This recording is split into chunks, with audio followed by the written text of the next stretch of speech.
ఏంటి? ఆ మెకానిక్ అప్రూవర్గా మారిపోయి సీతకి అనుకూలంగా సాక్ష్యం చెప్తాను అన్నాడా? ఆహా, అంతకంటే ప్రమాదకరమైన వార్త మేడం. మిథున పుల్లైస్ తింటుంది. వాట్? అవును మేడం, మిథున పుల్లైస్ తింటుంది. పక్కన రామ్ కూడా ఉన్నాడు. మా రామ్తో కలిసి మిథున పుల్లైస్ తింటోందా? మీరు సరిగ్గా చూసారా? నా 2 కళ్ళతో చూశాను మేడం. పుల్లైస్ కి బ్రాండ్ అంబాసిడర్ సీత కదా. అమెరికా నుంచొచ్చిన మిథున ఐస్ తినడం ఏంటి? అంటే అది మిథున కాదు, సీతే అని మీ అనుమానమా? అంతే కదా మేడం. తను మిథున అయితే ఏ 5 స్టార్ హోటల్లోనో కాస్ట్లీ ఐస్ క్రీమ్ తినేది. తను సీత కాబట్టే రోడ్డు పక్కన పుల్లైస్ తినింది.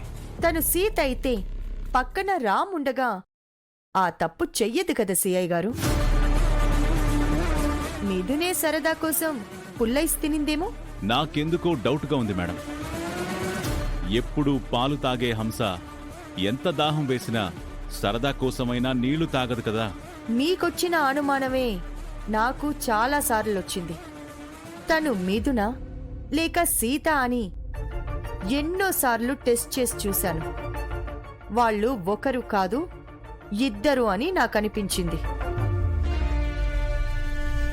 పైగా ఆ మధ్య శివకృష్ణ మా ఇంటికొస్తే మిథున లాగి పెట్టి కొట్టింది. సీత అయితే ఆ పని చెయ్యదు కదా, కన్న తండ్రిని కొట్టదు కదా. ఓకే మేడం, నేను చెప్పాల్సింది చెప్పాను. మిథున విషయంలో మీరు తొందరపడి ఏ నిర్ణయానికి రాకండి. తను మిథునో సీతో నేను త్వరలోనే తేలుస్తాను. సరే సిఐ గారు, థ్యాంక్ యూ. Okay madam.